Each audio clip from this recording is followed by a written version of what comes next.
Hello, എല്ലാവർക്കും എൻ്റെ YouTube ചാനലിലേക്ക് ഹാർദമായ സ്വാഗതം കേട്ടോ. അപ്പോൾ എല്ലാവർക്കും എൻ്റെ വക ഒരു happy happy happy independence day. അപ്പോൾ ഇൻഡിപെൻഡൻസ് ഡേയുടെ തലേന്ന് എടുത്തൊരു വീഡിയോ ആണ്. തലേന്ന് തന്നെ രാത്രി ഇരുന്ന് ഞാൻ റെക്കോർഡ് ചെയ്ത വീഡിയോ ആണ് കേട്ടോ. അതാണ് ഇത്തിരി സൗണ്ട് മറക്കിയിരിക്കുന്നത്. ഞാനിന്നൊരു പ്ലക്കാർഡ് ഉണ്ടാക്കുന്നൊരു വീഡിയോ ആണ്. പ്ലക്കാർഡ് മേടിക്കാൻ തന്നെ കുറേ ഉണ്ട്. പ്ലക്കാർഡ് ഉണ്ടാക്കുന്ന വീഡിയോ ഓരോ ഈ വീഡിയോ മാത്രമേ ഉള്ളൂ. പിന്നെ അതിനകത്ത് കുറേ നല്ല ലെങ്ത്താണ്. ഇതാണ് ഞാൻ ഉണ്ടാക്കിയ പ്ലക്കാർഡ്. പിന്നെ ഇതിനകത്ത് ഞാൻ വാട്ടർ കളറും മാർക്കറും പിന്നെ അക്രിലിക് കളേഴ്സും മാത്രമേ യൂസ് ചെയ്തിട്ടുള്ളൂ. പിന്നെ 2 ക്വാഡ്സും ഏറ്റവും മുകളിൽ ഹാപ്പി 79th ഇൻഡിപെൻഡൻസ് ഡേ എന്ന് എഴുതിയിട്ടുണ്ട്. പിന്നെ ഒരു ഇന്ത്യൻ ഗേറ്റ് പിക്ചർ വരച്ചിട്ടുണ്ട്. അതിൻ്റെ ഫുള്ളായിട്ട് ഞാനൊരു ഇന്ത്യൻ ഫ്ലാഗ് വരച്ചിട്ടുണ്ട് കേട്ടോ. പിന്നെ ഞാൻ ഉപയോഗിച്ച വാട്ടർ കളറ് ഡോംസിൻ്റെ വാട്ടർ കളറാണ്. അക്രിലിക് പെയിൻറ്റിങ് ഞാൻ യൂസ് ചെയ്തിട്ടുണ്ട്. ഇന്ത്യൻ ഗേറ്റ് പെയിൻ്റ് അടിക്കാൻ അവിടെ യൂസ് ചെയ്തത്. ഇതാണ് അതിൻ്റെ ഇതിൽ ഒരു ചെറിയൊരു സാധനം കൂടെ പിന്നെ ഞാൻ ചേർത്തിട്ടുണ്ട് കേട്ടോ. പിന്നെ മാർക്കർ ഉണ്ടെങ്കിൽ ചെറിയ എന്തെങ്കിലും പണികൾ ചെയ്യണമെന്ന് തോന്നിയപ്പോൾ എന്തൊക്കെയൊക്കെ ഞാൻ ചെയ്യുന്നുണ്ട്. എനിക്കെന്നെ അറിയത്തില്ല.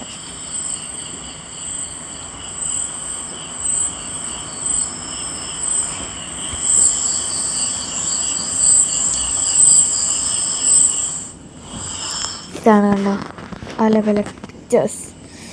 വീഡിയോ കാണിക്കാൻ വേണ്ടി ഒന്നുമില്ലാത്തതുകൊണ്ട് അവസാനം ഇതൊക്കെയാണ് കാണിച്ചത് ഗൈസ്. കണ്ടോ. പിന്നെ അവിടെ ഒരു കമ്പും കൂടെ നാട്ടിയിട്ടുണ്ടായിരുന്നു. എന്നിട്ട് കമ്പിന് ഒരു ബ്ലാക്ക് കളർ കൊടുത്തു. After vlog. അതെ ഗൈസ്, ചെയ്യുന്ന പണി വരെയല്ലേ നിങ്ങൾ കണ്ടിട്ടുള്ളൂ. ഇനി അതിന് ശേഷമുള്ള പണികളാണ്. എത്ര ചെയ്യുന്നതിനേക്കാളും പാട് അത് ഒതുക്കി വയ്ക്കാനാണ്. ഞാൻ അങ്ങോട്ടുള്ളതെന്ന് വെച്ചാൽ ഇപ്പോഴും ഒതുങ്ങിയിട്ടില്ല. ഇപ്പം രാത്രി സമയമാണ് ഞാൻ ചെയ്തത്. ഞാൻ എനിക്ക് ബ്രഷ് ഒരിതുണ്ടാവും. ഞാൻ ഒരു പാക്കറ്റിൻ്റെ അകത്താക്കി വയ്ക്കുന്നുണ്ട്. പിന്നെ അത് കഴിഞ്ഞിട്ട് പിന്നെ ഈ ബ്രഷിൻ്റെ പാക്കറ്റും ഡോംസിൻ്റെ ആണ് കേട്ടോ. പിന്നെ ഒരു ബോക്സിൻ്റെ അതിൻ്റെ അകത്തുണ്ട് ഞാൻ മറ്റേ ഇതും എനിക്ക് രണ്ടെണ്ണമുണ്ട്. പേസ്റ്റിലും നോർമലും. അപ്പോൾ രണ്ടും ആ ബോക്സിൻ്റെ അകത്താക്കി മാറ്റി വയ്ക്കുന്നുണ്ട്. പിന്നെ വാട്ടർ കളർ ഞാൻ ഡോംസിൻ്റെയാണ് യൂസ് ചെയ്തത്. പിന്നെ അതൊരു ഡോംസിൻ്റെ കളർ പെൻസിലാണ്. ഏറ്റവും മുകളിൽ ഡോംസിൻ്റെ ബ്രഷ് സെറ്റും പിന്നെ 2 അക്രിലിക് കളേഴ്സാണ്, വൈറ്റും ബ്ലാക്കും. പിന്നെ വലിയൊരു നല്ല തിക്ക് ഹെയറുള്ള ബ്രഷാണത്. ഇതിന് എവിടെ വയ്ക്കുമെന്ന് ഞാൻ ആലോചിച്ചിരിക്കുകയാണ്. അപ്പോൾ എന്തൊക്കെ ചെയ്യണമെന്ന് എനിക്കറിയത്തില്ല ഗൈസ്. അപ്പോൾ അത് ചെയ്തുകൊണ്ടിരിക്കണം. അതിന് വേണ്ടി സ്ഥലം തപ്പിക്കൊണ്ടിരിക്കണം. അടിയിൽ എല്ലാം ഒതുക്കി മാറ്റി വെച്ചുകൊണ്ടിരിക്കുകയാണ് കേട്ടോ.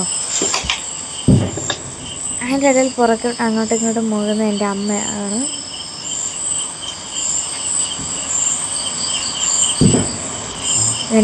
കേട്ടോ. ഇനി ഇതൊക്കെ ഞാൻ താഴെ കൊണ്ടുവയ്ക്കാൻ പോവുകയാണ്. ഇനി അടുത്ത് 2 കളേഴ്സ് എടുത്ത് വയ്ക്കണം.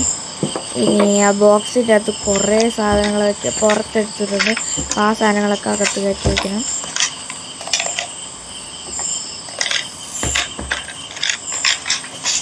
നെക്സ്റ്റ് എനിക്കെൻ്റെ ബുക്ക്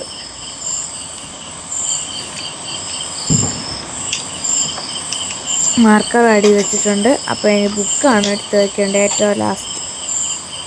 അപ്പം ബുക്ക് ഞാൻ ബാഗിൻ്റെ അകത്ത് വയ്ക്കാനായിട്ടാണ് പോകുന്നത്. ബാഗ് അപ്പുറത്തേനും ഉണ്ട് കേട്ടോ.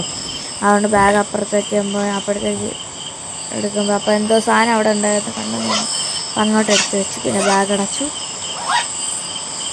പിന്നെയും പ്രത്യക്ഷപ്പെടാം. അതൊരു കമ്പുണ്ടായിരുന്നു. ആ കമ്പിനെ അങ്ങോട്ട് എടുത്തിട്ട് ഒരു മേശയുടെ അടിയിലോട്ടിട്ട് ടാറ്റാ. അപ്പോൾ ഗൈസ് ഞാൻ ഉറങ്ങാൻ കിടന്നു ഗൈസ്.